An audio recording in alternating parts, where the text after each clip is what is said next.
Here's a question for you. Why is it that some teams with all the right fundamentals, top talent, strong processes and resources still underperform? You've seen it happen and you know how frustrating this can be. Most organisations barely touch the one thing that actually makes the biggest difference: culture, because it's often treated like a nice to have instead of a performance driver. I've brought in Walsh, who spent years in the trenches making sense of this. Walsh is the head of culture, leadership and mental performance for Rajasthan Royals. He's also previously worked for Scotland Rugby Union and the Chiefs Rugby Club.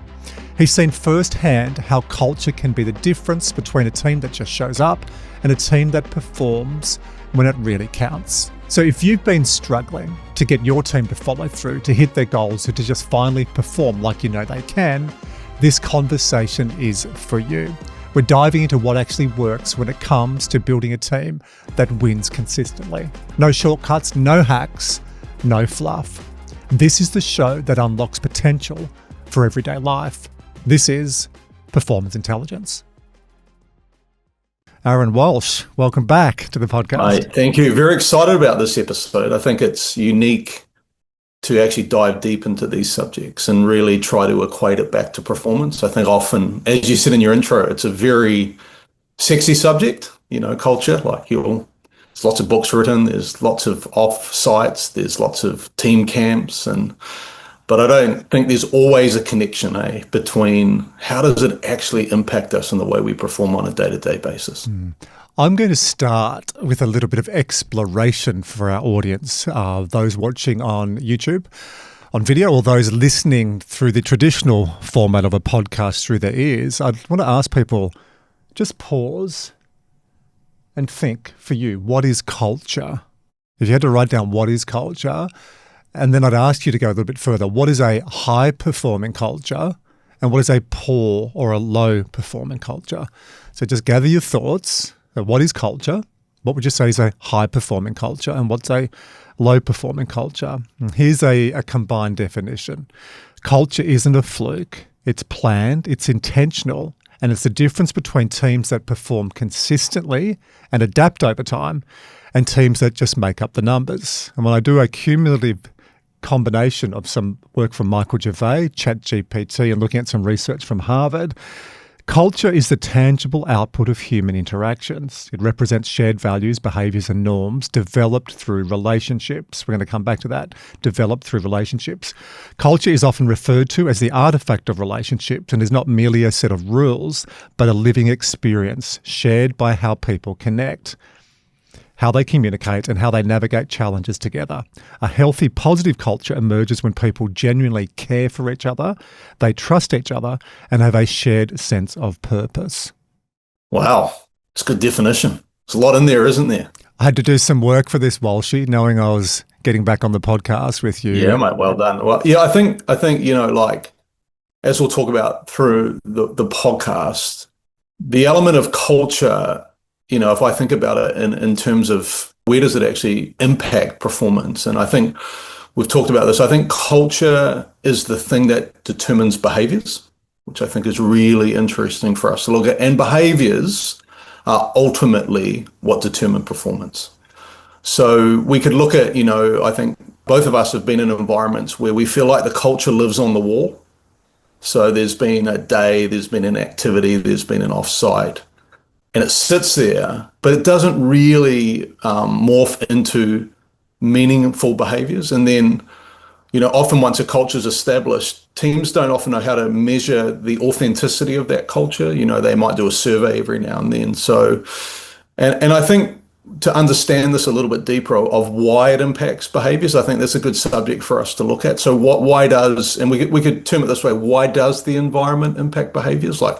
What is it? And I think we look at Owen Eastwood's work, which, both of us are massive fans of, and he cites a non-published study that was done by the British Olympic Committee. And I know MIT are currently undertaking a similar study where they had this idea of around 80% of people's behaviours being the key word, impact, influence, and in some cases determined by the environment they're in. So I think that's a good starting point for us to understand. And, I think we'll dive a little bit deeper into why people's behaviours exist in certain environments. But I think that's a good understanding. So we just don't sit back and go, okay, well, we've done the cultural work. I don't think you ever finish doing the cultural work. I think the cultural work is something you do every day because it's the behaviours that are present. 80% of the behaviours are shaped by the environment you're in. Yeah, that's massive, massive for leaders. And our audience on performance intelligence, yes, we have a lot of sport and people in that high performance world. We have a big military and defence audience and also a lot of leaders in startups. So when we're talking about some of the sporting examples, just take out sport, put in defence, put in business, put in entrepreneurship. Just think about what are your behaviours? What are you setting as a leader?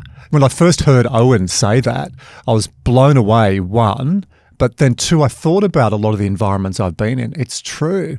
You're in a culture where the leader's late or they're at the offsite and it's okay for everyone to get pissed. Yeah, sure, a couple of drinks and everything is fine, but that behaviour really going over the edge. We all know where the line is, and that line's come in over the last few years, which it needed to in a number of areas.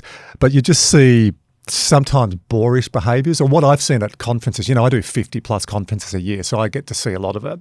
I had one a number of years ago. It was carpe annum. It wasn't just carpe diem, seize the day. It was carpe annum, seize the year. And it was this big talk about sales volume and driving and everything. And then I just saw the leaders throughout that whole 3-day event. It was a beautiful island in Queensland. So thank you for sending me to a beautiful island in Queensland. But I just looked at the behaviours and the values were on the wall, and they just didn't match what people did. Like, the leaders literally hung out with each other all the time and didn't connect with other people in the group. There was this seclusion, yet they were talking about, and they had posters and they had mouse pads and they had little cups and hats. It was beautiful marketing. But when I looked at it from a culture point of view, they were full of shit. I think the important point here is to understand why. So in any environment, what gets rewarded will become the culture. And I think that's important from a human perspective. So once again, leaning into a little bit of Owen's work, we know that the primary driver of humans in a team is belonging. So we know that there's a sense. So one of the ways, not the only ways, but one of the most critical or the most premier ways someone has a sense of belonging is, well, what behaviors get rewarded? And so, if I'll give you an example, if you're in a tech startup, right, and you are, people walk out, they go, it was a burnout culture. Well, what do you mean? Well, working long hours got rewarded. You might have got promoted. The boss would always talk about, I've been in here at 6 a.m. I was here until midnight. Yeah. So that's the culture. Nothing on the wall matters at that point. It's what is getting rewarded daily in the environment. And so if you come from a culture where there's a sense of bullying, so we've seen that both in sports, we've seen that out of sports, we've seen workplace investigations, we've seen high performance sport reviews. And what happens is somehow being hostile or being overly direct or not taking into consideration the humanity that's in front of you, that gets rewarded. Well, we're a team that just works hard. There's no, we don't filter things around here. We're an honest culture. We have high levels of accountability. And a lot of it's just fluff. What happens is those that are the biggest bullies get the highest reward. And so I think it's important for us to understand that your environment that you function in, the behaviors that exist, which form that environment, will ultimately be what is rewarded most. I just want to go back to a quote that you said at the very start. Environments influence behaviours and behaviours influence performance. I think if our audience can just take that alone and think about, how do my behaviours really set up the environment we've got? Because we spend, and companies spend, millions of dollars, hundreds of millions, some of the big companies, trying to get culture right. And when I go into an offsite, sometimes I'm seeing it's got, who's this shiny-headed bloke from sport coming here and talking to us about culture. What does he know about running a bank, a consulting firm, a telco, a startup? And I shine the light and just go, hey, look, let's forget about all the values and the mission statements, and we'll come back to that. But can I just shine the light? What did you do when you woke up this morning? What did you do when you got here and had a coffee? What did you do? And you just sort of see some of these people go, oh my God, who's this guy? We're getting exposed. Can't we get into the PowerPoint spreadsheets or the org chart? And no, bring it back to you, because environments influence behaviours, and that research from Owen Eastwood with the British Olympic team, up to 80%. Yeah, 80%. And so the behaviours aspect, so I'll give you an example. So working with the Chiefs over the last 5 or 6 years, we had a real focus on we are going to be connected. Okay, that's just something. And here's why. There were a couple of reasons from a performance aspect. One was we talk about playing for each other or working for each other. You can't play for a man you don't know. So we're going to get deep into connecting people to each other.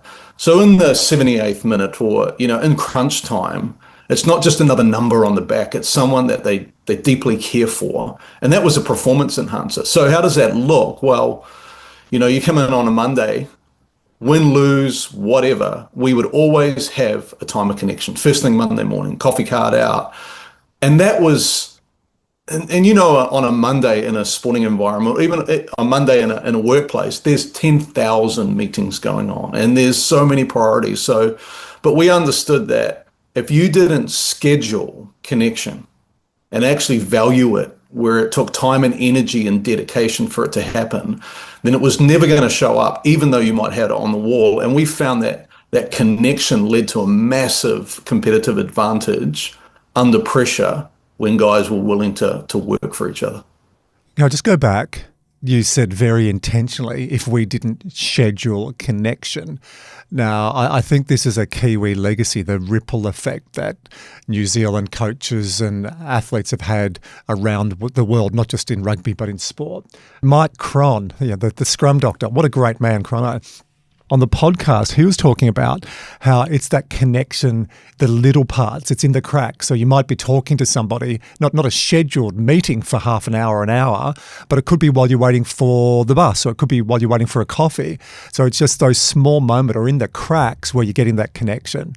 I've gone away from booking people in every, half hour, come and see me in my room and da-da-da. I've got a couple that just do it as of right because they think they have to. I find you can have feedback in an elevator, in a hallway, in a team room, and quite often it might just be 1-2 words. An example, when Sam Cane ended up All Black captain in his young day, he'd always want to do a one-on-one sit-down review on a Monday night. And then one day I'm in an elevator and he goes, oh, Crono, can I catch up with you tonight to do that one-on-one review? I go, what do we work? What was the one thing we identified last week? He said, when I got to sprint back and then get to a breakdown and quickly turn, the speed that I can do that and get into that strong position. I said, okay. How did that go on the weekend? Oh, I thought it went a hell of a lot better. I said, so did I. Here endeth the meeting. And it was only then he said, what do you mean? I said, you're right. Let's get on with it. He goes, I thought I had to. I thought I had to have a meeting. And I said, like hell you do. I said, you're going great. Where you go? You don't have to have long conversations.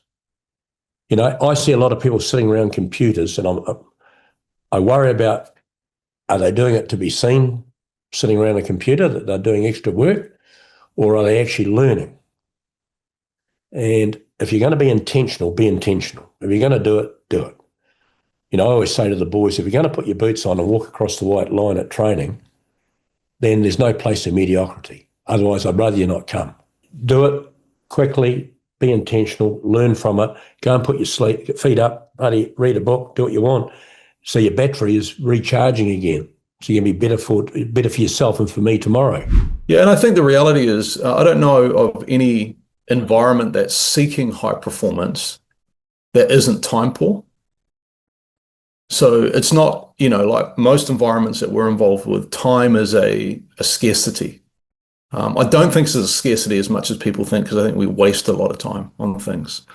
But, it's very easy, and I think we're going to talk about, this a little bit, that the 90% of performance, which really determines outcome, really, really determines outcome, whether that's your craft, whether that's your strategy, whether that's your energy or your physical capability. We work on those very intentionally every day. We can measure them. So, like in a sport, you would have, your GPS. We have more analytics than you know what to do with. We can tell if the game plan is working. We can tell if players are executing their skills appropriately. And so that 90% can never be replaced by culture. So, I know that there was a famous quote is that, what is it? Culture eats strategy for breakfast. And I think it was actually misquoted, because the reality is the evidence of a good culture is all those 90% things are done well. They're just done well. They're a given. So this 10%, which is, we're talking about culture, we're talking about leadership, and we're talking about the ability to deliver under pressure. Connection's a big thing. Yeah. That totally makes sense. What else did you do at the Chiefs? And are you allowed to tell us? Yeah, I think we were very intentional at connecting our players to our region. Like if anyone who's followed Super Rugby, you would hear this sort of tagline, which is Chiefs Mana, which is this idea that we're representing somebody, and our fans were incredible. Like that, I'm biased, of course. I think the Chiefs fans are the greatest fans of Super Rugby. Like the way they showed up for us, the way that they cared about the team, the way that they supported through good times and tough times was incredible.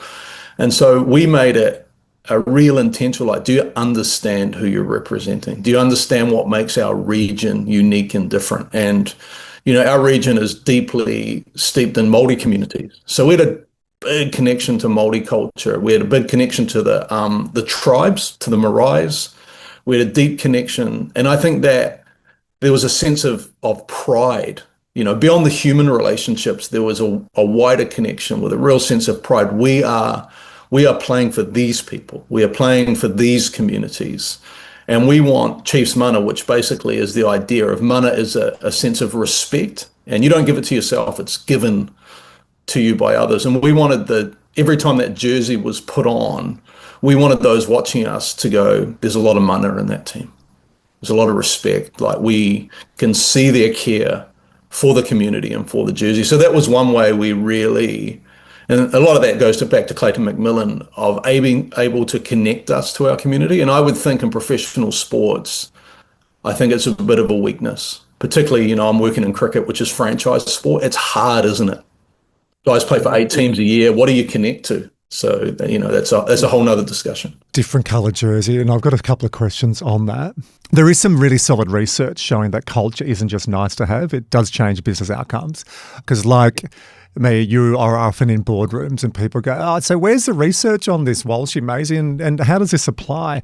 The 2023 study from Columbia Business School showed that while 91% of executives say culture is important and 79% see it as a top value driver, only 16% believe their company culture is both where it needed to be and had enough resources or focus to get there.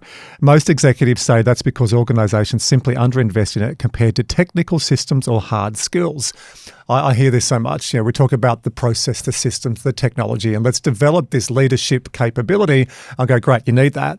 Let's also balance capacity. And I really think that culture sits across capability and capacity.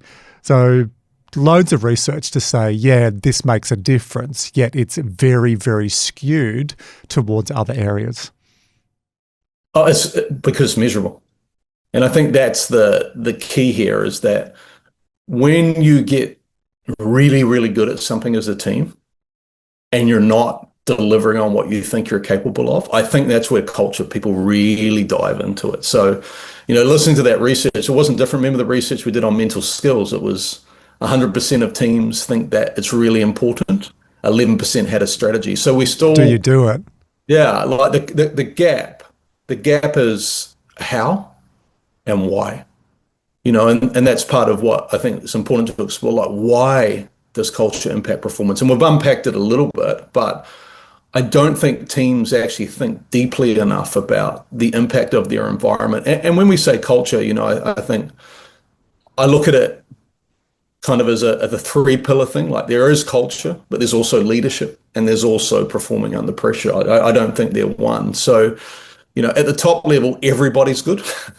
So this is why sports is fascinating to me.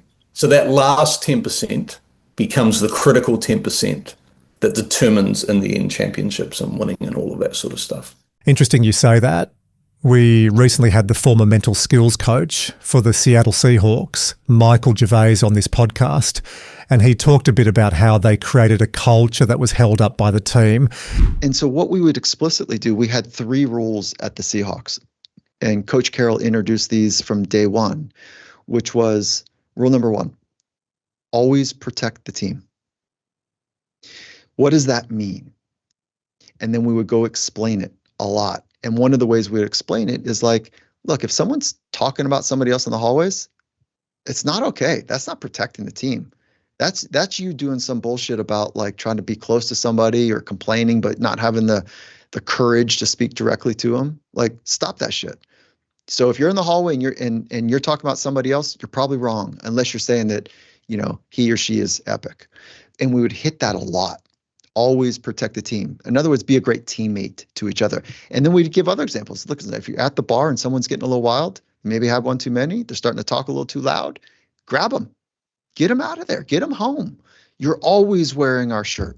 Get them out of there. That means in practice, when you're driving somebody, into the end zone, or you're driving off the field, and you can take an extra shove and you know that it's a little too much, like, hold up, it's fine. Rule number 2, no whining, no complaining, no excuses. Own your stuff. I don't want to hear it. None of us want to hear it. If you got something to say that sounds like that, we're going to call you out. Right. And then the way we would do it was really fun. So as soon as, like, let's say you guys challenge me on something, I'm like, and I say to you, like, no, you know what? My sleep was way off last night, guys. And then all of a sudden the room would be like, we got a rule 2 violator. We got one right here. Get him on the board. There's a fine right here, sitting right here. And so we'd have fun with it. So it wouldn't be like, oh, hey, you just violated number 2 rule. I'm going to report you to the, You're in the naughty corner. Yeah, right. We just play with it. And then nobody wants to be kind of called out, even in a fun way. And so that begins to shape culture in a cool way. And then rule number 3 is be early. How do you do that? Get your stuff organized. Get your priorities in place. Don't be the cool kid that's like 30 seconds entering the room, like, because you're barely able to get you there. Demonstrate that this is important. Be early. Take care of your stuff. It's a simple little demonstration about being part of something bigger than you. One of the programs where we're partnering with a large organisation that I'm most proud of is IAG. We sat down a bit over 18 months ago and worked out a program that was integrated, tailored, science-based, of course, but really focused on giving leadership capacity, so an extra buffer for Nick and his leadership team. So we rolled that program out. They got amazing results. Big shift in the ability to focus, strategic recovery, all the biomarkers, the blood markers we look at, and a big shout out to Christine Stassi. Christine is IAG Group Exec for People, Performance and Reputation. And Christine and her amazing team, including Gillian Folks, Zoe, Linda and Leanne, have helped us with the universal language, with the onboarding, really using that to leverage, empower, and hopefully inspire the next level of leader. And then the vision for this is to take it to the next 300 leaders and ultimately across the entire organisation. The environment now is positively supporting behaviours around sustainability. And it's not seen as weak or fluffy. It's seen as, hey, for us to go and make the most of the opportunities in the market, whether that's to acquire new businesses or to grow the business we've got. But you know what? This is about being sustainable and being a good person. And also for those who've got families and are getting a little bit older, I've had this conversation. Your kids get a little bit older, they're transitioning to university, different challenges. And our parents are getting older, so you've got that bookend. So the IAG example is a really good one in a corporate environment that we're looking at. Get it right for the top 15. Don't go past go.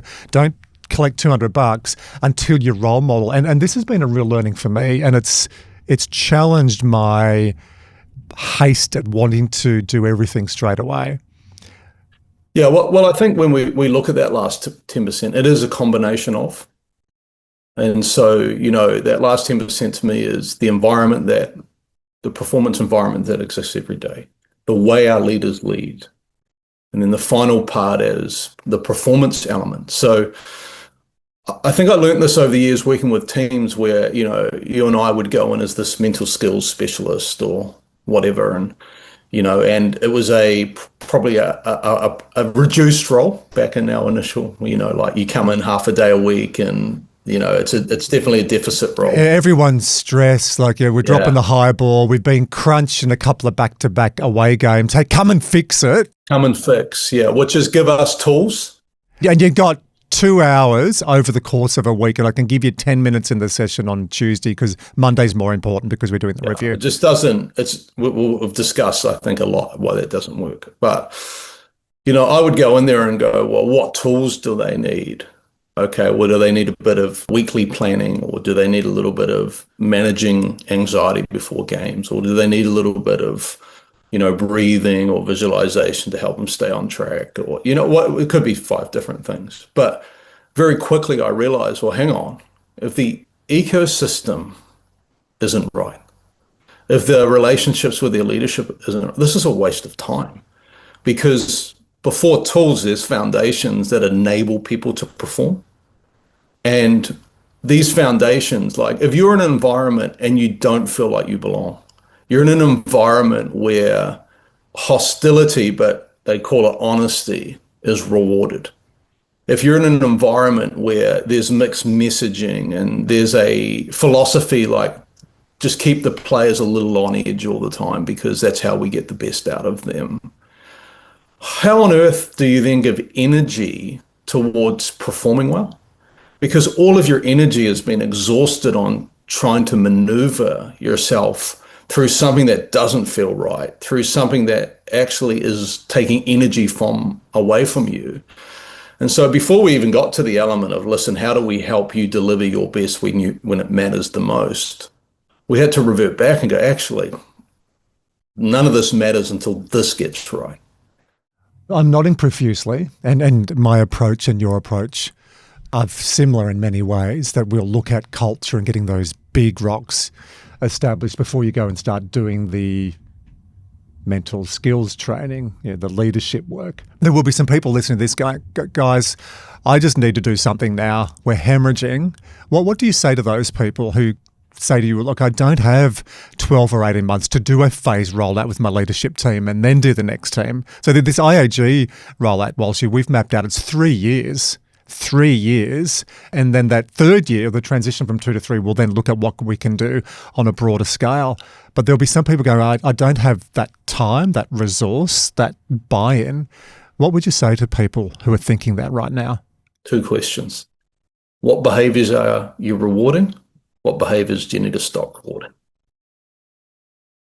What behaviors are you rewarding? What behaviors do you need to stop rewarding? Mm-hmm. That will change your culture in a week. Like actually stopping down and thinking about, okay, we're under the pump here. What behaviors are needed for us to deliver what we need to deliver, and how do we start rewarding those? Ultimately, I think it's a bit like that James Clear Atomic Habits. He had a 2-pronged approach to change, was what do you need to start doing? But sometimes you know what better is? What do you need to stop doing? Gee, I wish I'd written that book. I think he sold 15 million copies now. Yeah, I think he sold a lot. He's done all right. He deserved to. It was a great book. What do you need to stop? Like what's been rewarded that's detrimental to your environment? What's been rewarded that is detrimental to healthy leadership? What's been rewarded that's taking away people's ability? So I'll give you an example. If there's high consequences for failure, and that's common in a lot of environments, then all of your risk, all of your innovation, all of your creativity is done. People are working to keep their job, not do their job. No, mate, we've got an innovation department. Like we've got upside down pop plants in a room that's on the 15th floor, and we take everyone there in induction. Like, no, mate, we've got innovation. And that's the thing where I think, it's been, like I don't always like using this term psychological safety because I think it can be complicated. But if we just reduce it, say to something like belonging enhances creativity. Belonging enables risk because it's safe. You're like, okay, I'm going to give this thing a shot here. And I'm going to go out on a limb a little bit here. I'm going to have a conversation that's difficult. But if you live in an environment where the main focus is don't stuff this up, don't stuff this up.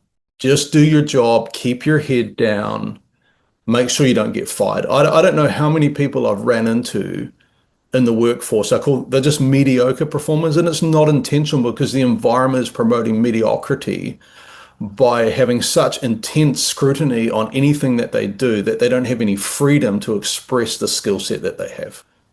And for our European or English listeners, it's often called a job's worth. It's more than me job's worth, and you don't want to risk going outside the borders or the boundaries because recrimination, as you say, that's no trust. And we do sometimes overuse the word psychological safety, but I look at that bedrock of trust and the research around that. I am trusting, meaning I trust others. I am then trusted. We have that psychological safety. I can say, hey, Walsh, and you and I have had some honest conversations at times about some of the work we're doing. Hey, mate, what are you doing here? Or, hey, have you thought about this? And it's said in a supportive way because we care for each other, not oh, well, fuck you, mate. Yeah. Well, psychological safety doesn't mean there's no conflict.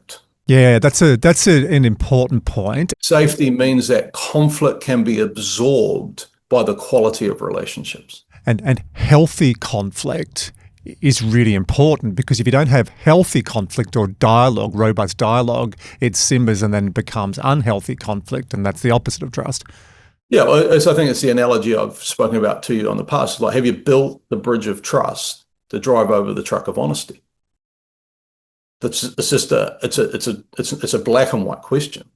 And so I think where leaders get into trouble is where they deliver honesty that's not been able to be absorbed by the investment of trust. And then the bridge breaks or the relationship breaks and people just start going into their shell, or, they just start underperforming. But all they're trying to do, and I understand it, let's be really real. This is livelihoods. This is your mortgage getting paid. These are your bills getting paid. These are your kids going to school. It's really difficult to be courageous and step out of that comfort zone and risk your career. But good environments, that question should not be asked. It should be, what can I do to move the needle forward, and what support do I have? And moving the needle doesn't happen where you'd think. Most teams obsess over the 90%, but the 90% we're talking about measurable areas. It's the physical, the technical, the tactical. And this is where most sporting teams, in fact, most corporate teams, spend most of their time, most of their energy, and most of their money. But the 10%, Walsh, you're saying, these are the non-measurable areas like culture and leadership and mental performance. So if our audience can think, and we'll show this on YouTube, but there's an intersection of leadership and culture and belonging and mental performance. And that beautiful intersection of those three is where you get optimal performance. Think about most people, again, consuming this podcast. Where do you spend most of the time?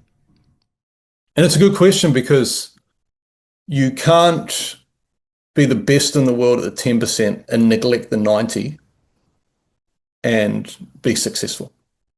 So it's not like we're talking about a 100% focus on culture, So I think in our work, sometimes we're viewed as the carriers of the silver bullet or the magic wands that we come into.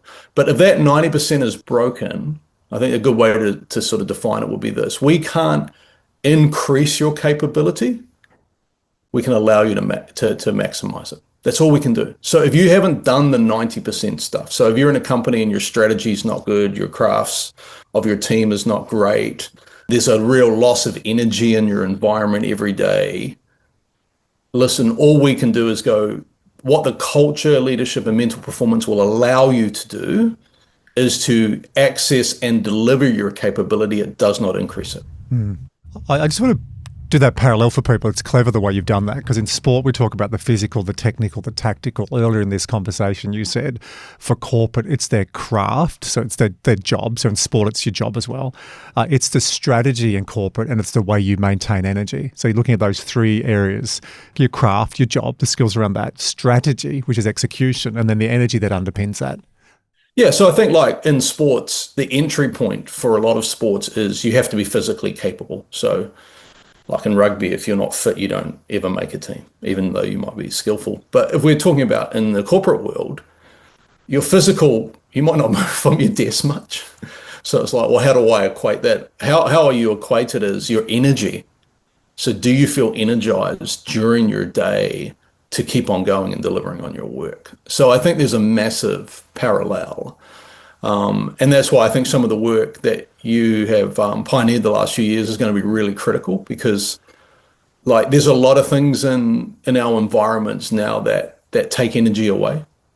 You know, like we think about a generation who scrolls all day. There's no energy from that. There's just no energy. Well, it's the opposite. It's energy depleting. If you wake up first thing and you are on your mobile phone, if you do the last thing, we can talk about hormonal imbalance. We can talk about eroding the lymphatic system and memory recall. There's so many. And I think what I like that you've done is you've taken a real practical approach to this. Like, I'm not a great fan of the influencers and biohackers where it's like 4 hours to even get your day going. Like, I don't think that's realistic for most people. It might be 30 minutes. So what are you doing those first 30 minutes that are going to make a difference? Walsh, you woke up, walked barefoot, you exposed your perineum to the sun, you had a concoction of olive oil from the Mongolian mountains and a Pyrenees goat that has walked through the, like I look at some of this stuff and go, jeez. So again, from an energy point of view, this is what we're doing with IAG. This is what I do with my athletes.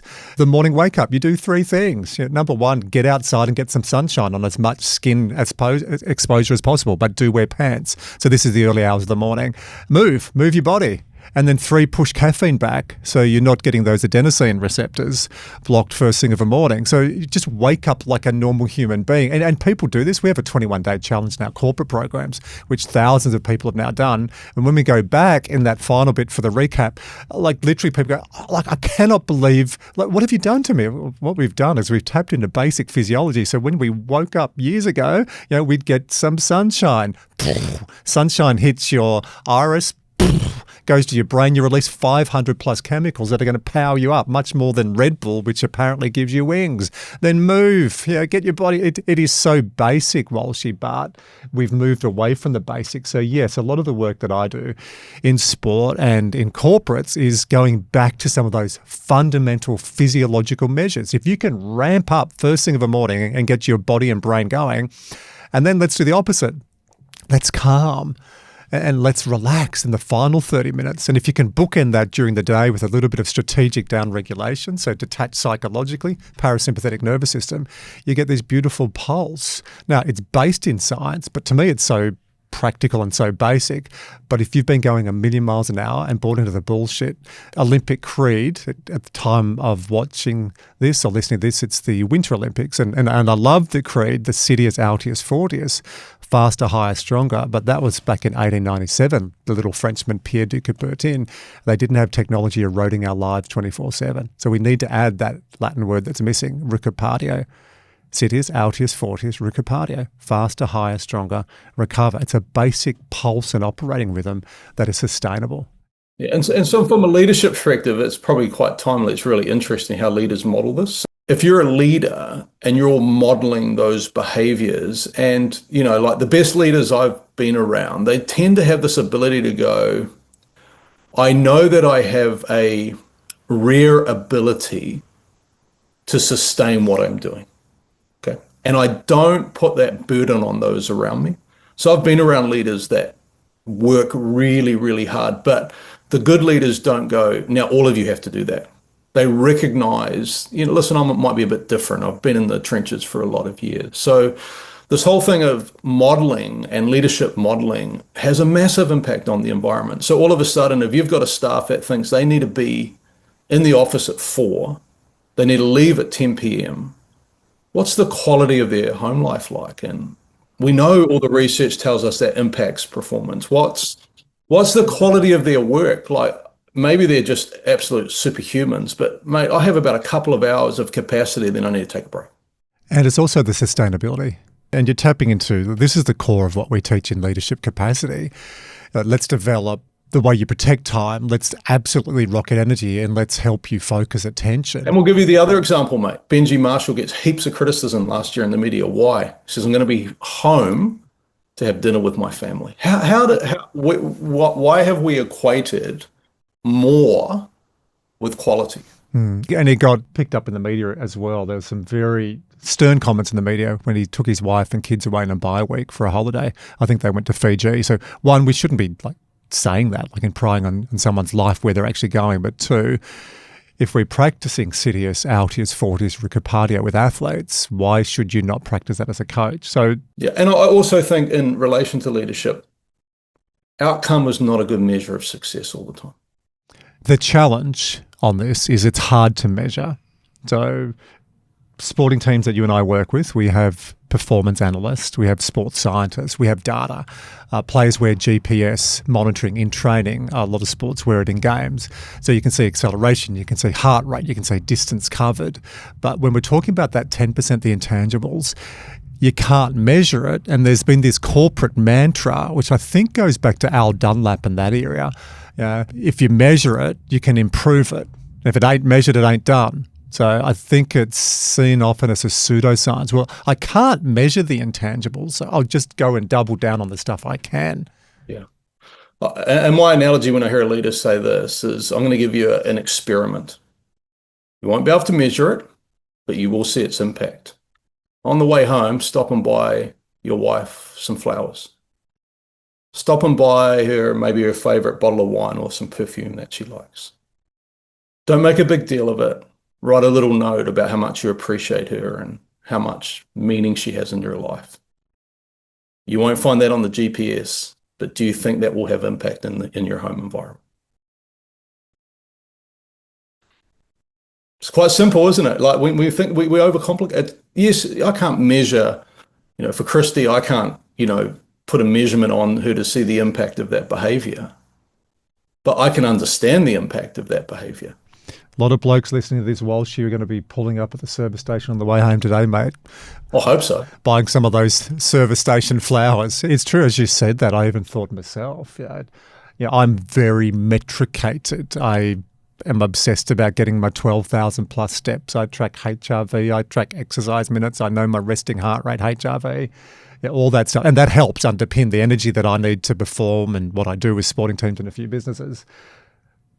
But that's an intangible. I don't have a metric on how often do I just buy Tony or the kids a random gift. Yeah. Well, just express love, express appreciation. And so you think about in sporting environments, and I remember Clayton McMillan with the Chiefs, standing up before a Super Rugby final and saying, "I love you." Like, that was the team talk. I love you. I love everything about you guys, and I'm proud to be your coach. Go out there and do what you can do. No, hate the opposite. That was, to me, what was needed at that time. It was just beautiful. And so often, can you measure that? Well, I don't know, but can you feel it? That's the question. Can you feel when your environment is where it needs to be? Can you feel when you're leading well? Damn well you can. Can you feel when you're equipped to deliver your best under pressure? Absolutely. You can feel these things. And I think it's a cop-out to say, because we can't put it on a spreadsheet doesn't mean it's important.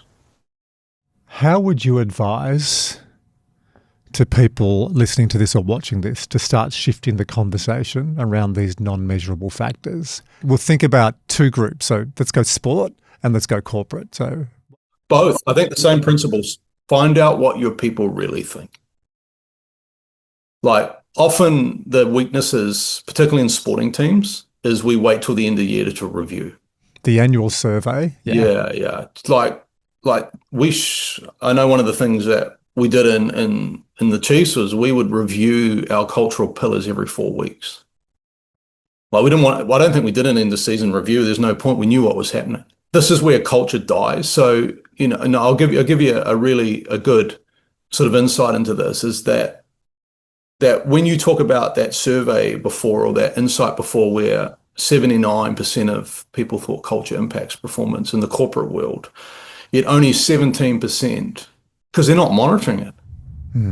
They're not asking enough questions. There's no KPI. Yeah, but the KPI is your people. The KPI is how do they feel about the environment?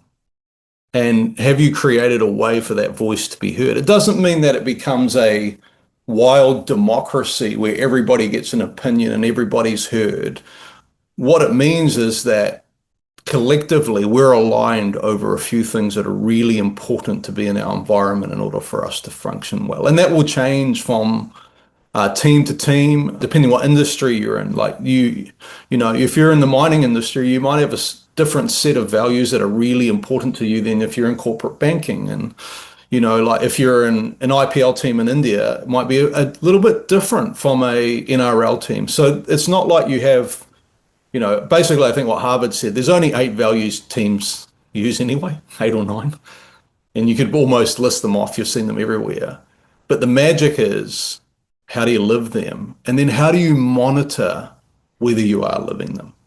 And so going back to what we said at the beginning, and this is where a lot of my energy is at the moment, we have systems on how to develop what's required in the 90%. We don't have a system around culture. We very rarely have a system around leadership. So there's no strategic approach or resource that's in the environment. And this is where I think, you know, and I think we'll talk about this, where it can possibly head in the future is that if you're a CEO, you're a head coach, you got so much on your plate, you can't be looking and maintaining and monitoring this stuff all the time. You need help. I like and. So yes, I'm going to sacrifice. Yes, I'm going to work a hell of a lot of hours. And all coaches at that level, they'd be doing 90 to 100 hours plus. What? 90 to 100 hours? Yes, because they often work with people like Walsh and I, and they're optimizing their physiology. They're doing a lot of psychological or mental skills training themselves. They've got a clearly defined purpose that keeps them going. You know, they've got that trusted confidant. So you put in all those pillars, you can absolutely push its surge capacity. It's a collection of physical, psychological and emotional resources that underpins this ability to surge when you need. I just think for a lot of our audience, make sure you're putting those fundamentals in so you can surge. You're just not trying to squeeze the system because... And outcomes don't always justify processes. And I think that's the danger zone for most teams is like, well, we're winning, you know, or, you know, we nailed our quarterly goals. And the question is, can you do that for the next 10 years? You know, like it's so easy to go, well, you know, whoever wins the Rugby World Cup next year, what they did must be right. I just don't know. I think there's different ways of winning. I like the 90%, 10% as a framework. It works across multiple industries and organisations. So I just want to summarise a little bit of this and let me know if I've missed anything. So the 10%, it's not a replacement for the fundamentals. If you don't have the fundamentals in place, the 10%, like don't even go there. And it only works when the 90% is solid. But it is about being strategic and the non-measurable factors that we talk about, you and I talk about in the work we do. It's that beautiful intersection between leadership, between connection and belonging, and between mental skills. So I want to give our audience a few questions to ask so they can move from us talking about this and let's make it practical and tactical. Around connection and belonging, I'd ask, are your people aligned? Do they feel included? And are they being invested in? So are they aligned, included and invested? Around leadership relationships, are leaders shaping, supporting and holding the team accountable? And are you modelling the behaviours that you want your team to do? That's the first one I always think about. Am I modelling the behaviours I want my team to model? And can I pull them up and coach them and talk to them about something if I'm not doing it? It can come across as being full of it and there's a sh in front of the it. And around mental performance, what are the skills to handle pressure? Because I think this is the rugby adaptation from New Zealand, from the All Blacks as well. You know, pressure is a privilege. Have you trained the skills to handle pressure, to surge when you need to? Do you know how to adapt? If I ever hear a group say we've got to be change ready, I think, oh God, this company's got 3 years, start the clock now, because change is constant. But do you have the skills to handle pressure? Can you adapt and can you execute these consistently? They are the questions I'd be getting people to ask around those 3 areas: leadership, connection and belonging, and mental skills. Have I missed anything? No, but I'd start with the first ones. Like, don't start with the mental skills question, because I think that's the relationship. So if you've nailed those first 2, you enhance the ability of your people to perform under pressure because their energy is focused towards their performance, not managing relationships in the environment. So if you're safe, you're solid, you're trusted, you've got good relationships with your leaders, you'll get on with your work, and then you'll perform. But if you're sitting at your desk or you're out on a field and you're evaluating, we've all done this, right? Evaluating, overreading body language. Where do I fit in this team? What was that last interaction like? Rehashing, replaying, going over past events. Ugh, I think we've all lived there. Like, did they talk to me when I walked in the door? Or, they didn't seem as consistent or as warm. So all of that stuff, if that stuff is absorbing your mental processes and thinking, then it's almost like you've taken this capacity of your brain, which is needed to perform under pressure, and you've just leaked all this energy out the back. So your actual ability to do your job and focus what's in front of you is severely limited. That's why it's important from a pressure aspect. We've unpacked the 90%, 10% and given people a different frame to look at. Got to get the 90% right, and then the 10% is what is going to make the competitive advantage. You alluded to this, so I'll put in some music. We'll look in the crystal ball. We'll have the gypsy background music. I'm really curious, where do you think, or what do you think this is going to look like in 3 to 5 years? Well, what do you think a role you might be doing in 3 to 5 years? How's it evolving? Might be doing it today. Like, that's the ironic thing. So, like I'm working with an IPL team, Rajasthan Royals, and my role is the head of culture, leadership, and mental performance, those three things. So the last 10%. And I think organizations, it's really interesting, like I've got a lot of relationships globally. And what I'm hearing, say from Major League Baseball, for example, is that there is a less of a willingness to have sports psychology and mental skills in their environment because they don't believe they're seeing the impact that they hope for. And the reason is, it's two reasons. It's the system is the major reason. Like, if you're just in there and your goal is, we've talked about this ad nauseum, is just to fix players or just to have one-on-ones, and you're not got any insight or, sense of input over the overall environment and how the leaders are leading, then the major two things that are contributors to performing under pressure, you don't have any impact with. So that's why, like, the role I have now was very clear when we, discussed the role, is like the culture and the leadership will be our biggest determiner of our ability to perform under pressure, not whether I can give them breathing tools. So when we've reduced the role to tools, this is what we'll get. When we expand the role to going, is there someone in an environment who can sit alongside the head coach, can sit alongside the CEO, and their job is to constantly be working on increasing our leadership capability, making sure we're living the environment that we said we would live, and putting things in place to enhance that. And then obviously working with the pressure element. But the pressure element isn't just working with players, it's working with the whole staff around management of pressure. And so I predict, this is my prediction, in the next 5 to 10 years, this role, bringing those three things together, last 10%, will be a role that will become more and more common in organizations that are going, the 10% is our point of difference. It's going to make or break us. We're good at the 90, but we're not delivering on our capability. And we're disappointed about that. And we know there's more in us. But the CEO who has 10,000 things to do, the head coach who's looking at staff, analytics, they can't do all this. They need a resource in the environment to sit beside them to help them navigate through this important part of performance. So it really is shifted from skills. And there are a number of sports psychologists that listen to this. We've got a fairly big sport and performance psychology audience. And I think that traditional approach from psychology, which is evolving, but it was one-on-one. So I'm going to get the psychologist in and let's sit down. So go sit down with Walsh, go sit down with Macy, and just tell him about your problems and then we'll get on with it. So the interesting research you're saying in baseball that they're saying this is not working. So are these sports psychologists now transitioning to more of this model, or is it too early to see what's happening there? Too early to see, but I think it's the number one reason not working is it's a system, not always the person. So, I have a belief, a bad system will destroy a good person. So I don't care how good you are at what you do. If the system's not set up well, you'll fail. And so in this world of, mental performance support or cultural support or leadership support. And, we've got examples in the corporate as well of people who have done this. It's the person is seen as the key, not the system. And that's where it's broken. Like, the system should be set up in a way that you fold the person into the system and then they're able just to get on and do their work. But because it's been a little bit unknown, we haven't built systems around this sort of role.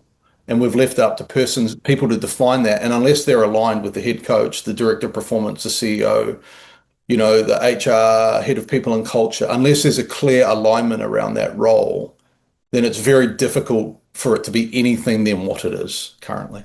So do you think the sporting teams that have this legacy, so you talk about the All Blacks and they had that decade of dominance or decades, look at... That was Gilbert's role. Gilbert and Oka, yeah. The Storm in NRL, you look at Geelong, you look at Manchester United in English Premier League, so that you can pick teams and eras. Do you think that they consciously got this right, or did some of them fluke it, or a combination? Not all. I don't think, I just did some research on Man United for my book, and one of the things that came up, they didn't have anyone for 10 years. They called it the wasted years because there was no one there that was overseeing the environment. So when a new coach came in and everything changed, and then it changed every 6 months, there was no sustainability or there's no consistency in the environment about what sort of culture.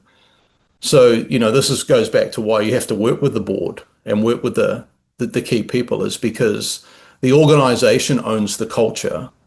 The head coach or the CEO is the caretaker of that culture. Because if you have the culture person-centric, what happens when that person walks out the door? The culture changes all the time. And so this is a mistake, probably particularly in US sports, where the big head coach dude comes in and he brings in his culture. And however long he stays, that's the culture. Then the next one comes and they bring in their culture. And there's no consistency that's linked back to the organization being the owner of the culture and the key leaders being the guardians of that culture. So look at your title at Rajasthan Royals, Head of Culture, Leadership and Mental Performance. Do you know many other people in world sport who have a title similar to that? I don't know. Maybe. I know probably people who function in that way. It's a great title. It's a great title because, my work is in that last 10%, mate. That's where I don't have expertise to make people fitter. Don't have expertise to make them more skillful. And I certainly don't have expertise to, tactically break down a game. But my expertise is going, once you've got that right, how can we ensure that we deliver on what we're capable of? That's the key. So when I see a team that has a gap between capability and delivery, I look straight at the last 10%. That's where I look straight away. If a team's underperforming, it's got to be in that last 10% because for some reason their capability is not being delivered as it should be. And so underperforming teams will often look at, do we have the right players? Do we have the right coaches? Do we have the right structures? Instead of going, I think we've got that all right. What is it about our environment? Are we leading in the right way? And have we given people tools to manage pressure? That should be the first questions they're asking. It's easy to look at the other ones, isn't it, for underperformance? We dive to what we're comfortable with a spreadsheet or a KPI or a metric. So maybe in time there will be ways of gathering data on this. Yeah, and to me, a lot of people ask that, and to me, I know it has an impact. Research says it has an impact. Do we need to measure it to make it more valuable? I don't think so. Well, you can feel it. You feel that's it. And that's the thing on culture. I can walk into an organisation. I've got a meeting this morning. I'm going to an organisation in the city for the first time. I look at the cultural clues that people leave. How am I greeted when I go to the front desk? Is there this barrier that, oh yes, we'll take you through to see the CEO? And is there this sort of cocoon around the CEO? He or she is almighty. The rest of us are just minions supporting them. Or is there this inclusivity? You can get a feel for that. In fact, Rob Blaine, hello Blaney. I haven't spoken to Blaney for a couple of years. I have to send him a copy of this. Rob is the former managing director of CB Richard Ellis Asia Pacific. Blaney said to me when I was working with him, gosh, this was a good 10 years ago, very busy man. Like CB Richard Ellis has just had massive growth throughout Asia Pacific. Blaney would get to every meeting 10 or 15 minutes early, and he would sit in the reception area and he'd just watch the interaction before he would generally go in to sell or partner with a company. And he got a feeling of the cultural clues, and that would help him understand, one, do I want to work with this business? And two, how are we going to navigate this relationship? Yeah, and I reckon you've picked up on something there. And like I've just done a large amount of surveys with the players across different things, doing a bit of research. And basically I asked two questions. What do you want from the environment and what do you want from leaders? Because we don't often ask players that. Like we just think we're experts. And I can't go into all of it at the moment, but one of the ones on leaders, I would say two things became above any other stuff. And you've just alluded to them. Number one was approachability, and number two was consistency. So isn't that interesting? Like, are you approachable, and will I know what I get from you when I approach you? That were the two things. Are you consistently approachable? Yeah. And where you think about it, it wasn't competency. It wasn't actually vision or ability to maneuver the group through difficulty. It wasn't, whether you select me or whether it was, can I approach you confidently, no matter what the issue is? And do I trust that you're going to be consistent in your response to me, regardless of whether you agree with it or not? Popular saying on that, people don't care how much you know until they know how much you care. Exactly. So just looking at it from a leader, like we do a real practical, what's two things for leaders? Become more approachable, be more consistent. Like see how that fits in your environment. Have you made a real considered effort to do that? So mate, I reckon, like we've talked about what it looks like. I think when you've been in it, you can feel it, can't you? Then alternatively, you know what it doesn't look like. You can feel it, smell it, taste it, touch it. Yeah. I would say like I know what winning feels like, not from an outcome, but I know what winning environments feel like. So obviously a lot of your work, and very much a minor focus for me, but one that's growing is in the corporate world. And people ask me, is there an interaction between sport and corporate? And I said, yeah. What is it? They both have people. They both have people. And ultimately our goal is the same, is we want our people to perform well. So in a corporate setting, what does that kind of look like from your perspective? Before I answer that, I am very, very happy and supportive that it's growing for you. Because, one of the goals that I have for you, that Walsh and I have had this beautiful relationship, like a symbiotic relationship over the past 4 or 5 years, where you've helped me a lot when I first stumbled into mental skills and really helped me tap in that. Look, I'd had 20 years of domain expertise as an elite athlete, coaching multiple sports, studying, but you helped me really catch up with that. And when I've been stuck a number of times, you've really helped me with a great conversation. I've been pushing you, hey, you know so much more than you need to know to be charging 5 times more than you are. So I love hearing that you're doing more corporate work, and this is only going to help elevate you. So I just got to get that in. I love seeing that you're growing that corporate work, because you do really have relevance when you understand these principles in sport and high performance. It transfers. I like to cross-pollinate, meaning the work that I learn in sport at the pointy end, especially around that managing pressure and what we're talking about today, culture, you can then import that back into the corporate world. But I've actually realized, especially with a lot of work that I'm doing with coaches and support staff, I'm using a lot of the education principles, sustainability, strategic recovery. Like I've got a lot of coaches that I work with on wearable tech. So they're getting their daily steps. They're looking at 90 minutes of deep sleep. They know their heart rate variability and resting heart rate. So leading into a game on game day, we want to see their resting heart rate pretty close to what it normally is, and the heart rate variability with that range and flexibility. So they're making good decisions. So I've loved that ability to dance between the two. And that's, I think, my point of difference. I didn't set out to do this, but I speak corporate and I speak sport. So yeah, I speak to executives and I speak to jocks. So answering your question, Wendy from Billions painted the picture where this was going back in the one-on-one. Really interesting when the script writers wrote that. It was based on a psychologist that was working with hedge funds in New York. Yeah, I think it was Gio Valiente. was his name. That sounds familiar. Yeah, he's done a lot of work in sports with the Buffalo Bills as well. Gotcha. But that model was very much what we spoke about. Wendy would go and meet with Bobby, Axelrod, and all the other characters in Billions one-on-one. Taylor needs another shot with the CEO. And some coaching. What happened at the first meeting? It didn't go as planned. In the name of full disclosure, I jerried the meeting completely. Okay.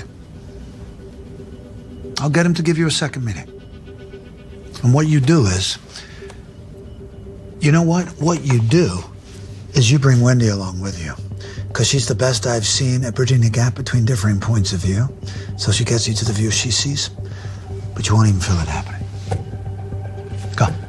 Where I see this moving towards, and it's the role that I'm fulfilling with IAG as a performance partner, working with the CEO, working with the head of talent, working with the head of people on aligning the program we're doing to their business goals. Yeah, and I've really been thinking about this recently, and we're doing this with Defence, with our social mastery program. How do we now be a partner with you in performance? So I'm not really working in HR. So hello to all the human resources professionals and love HR and the intent. But I think HR got skewed a while back, and it became more about the process, the systems, and managing the trips and falls and sprains and strains. So where I see this is a role not dissimilar to what you're talking about, linking performance around culture and around leadership and that mental performance. And really that's what we're evolving with some of our core partnerships. So having the technology platform, that's a big thing, I'm building behind the scenes. So we can actually now have a dashboard for our executives and have all the data, have all their wearable tech data, have all their blood profile, the IP that we have with performance intelligence around that leadership capacity. What is their strategic recovery score? Do they know how to detach parasympathetic and also strategic recovery? What is their score for mental agility? How do we work on some of those areas that they may need to dial up, and what's their physiological capacity like? So that's where I see it going, where we have these metrics that we can give a dashboard for people, but in the 10%, we then work with that around coaching and around relationships, but it's embedded in an organisation rather than shit, let's get Walshy and Maisie in because we've got a problem or it's a deficit. And I think it just takes a bit of time. Like I feel like I'm now 18 months into IPL, and I think one of the important things to recognize, you've got to understand the system you're working in before you really have an impact. Like there's so many unique things about working in the IPL that is different from any other sporting league or sporting competition that I've been a part of. There'll be different things in different businesses that are really unique. And, I think I learned this a lot off Owen Eastwood, is that your work's never the same because the context is never the same. Yeah, well, one IPL game has got the same audience as the Super Bowl. Think about that. Three times. Is it 3 times? Yeah, 390 million viewers for an average IPL game. Yeah, so it's a rocket ship in that regard. But that's different from a 10-week tournament with multi-nations than it is from a full season with a team that you're familiar with. And so the principles remain, but you've got to understand the system, the dynamics, the relationships, the people, the culture, the nature of the sport. And same with any business. I think it's the same principle. So, like if people are thinking about this role, I think what you got to do is say, next 3 months, just come and have a look at us. Come and have a look. And then, maybe in a month, I want you to give your initial report on where we're at and what we're doing. And you have full permission to be honest. And there's nothing going to be held against you. I just want you to tell us. And that takes a bit of courage from an owner or from a CEO, because you're basically saying, I want you to tell me what we're not doing well. And that's a pretty vulnerable act for any leader to do. And for a practitioner, it's also hard, because in my early iteration doing this work, I felt that I had to get in there and God, I've got a week assessing this team. I've got to give them heaps. Whereas now, and then I've learned this from you, Owen Eastwood, a whole bunch of people that we've interviewed, some wonderful people on this podcast. Look, assess, take some notes, ask questions. You've got time. If you've got the trust and connection and they're really serious about the 10%, you've got time. And it all goes back to the initial conversation. What are you there to do? So once you have this conversation, I'm going to spend the next month, I'm going to have a look at everything. You happy with that? Okay, I'm going to give you a report at the end of the month. and then we're going to sit down and discuss, and that will then shape my work with you. So that's how I would typically approach it. Give me a month to have a nosy around, because I can't tell you the work. I can tell you the principles of the work, but I can't tell you the work until I see the needs, and then we'll work from that. Final question I've got for you, Walsh. People who are listening to this going, yeah, like I really want to get into this more, get it, like that Walsh guy, he's got domain expertise, loads of experience, really practical. You weren't always like this. It's taken you time. You've made mistakes. You've had stuff ups and fuck ups along the way. We've spoken about that in a previous podcast, which we'll put the link to. But for people wanting to evolve and get to a stage of mastery in being able to work in cultures and to develop leaders and to drive mental performance, how would you advise people to go from this podcast and focus on what? To grow their own expertise in this area? It's a marriage, it's a marriage of knowledge. I think knowledge is very limited, though. You get in the dirt. You have to get in the dirt. You just have to learn on the job. Like, I don't think you're ever prepared for this role. Like, I think after doing this for 20 years, I'm starting to feel like, okay, I know how to maneuver through some of this stuff. But like all of my lessons, things that I've learned, wisdom that's been developed has been from the dirt. And then I'll go back, I might have some research or do some stuff around. But I think the ivory towers is not a great place to have impact. I think all you're doing is observing. And that's why that thing, you might start with observation, but then you got to get in the dirt. You've got to get your hands dirty. You got to make some mistakes. You've got to get some wind under your belt. And then, I think what's helped me, I think maybe over the years, is that has been a commitment to learning from every experience. So whether it's good, bad, ugly, there's something to be learned. And then as you build that experience database, that's when you become a better practitioner, because you have reference points from the past for decisions you might need to make in the future. So when you come to a team and the captain and the coach have fallen out, you might go, okay, I've got a reference point. This happened, a couple of years ago. This is how I went through it. That I wouldn't do that again, or I would do that again. So I think getting in the dirt enables you to build that database of experience, which then becomes what you draw upon in whatever situation you find yourself in. For memory and retention, any tips? I know you write a lot of stuff down. I write, yeah. That's just for me, like I write, and I have voice notes. So if I go for a walk in the night, which I often do, I'll just have my phone and I'll be thinking about something. Like I did it last night when I was laying in bed, and I thought about this connection between culture and reward.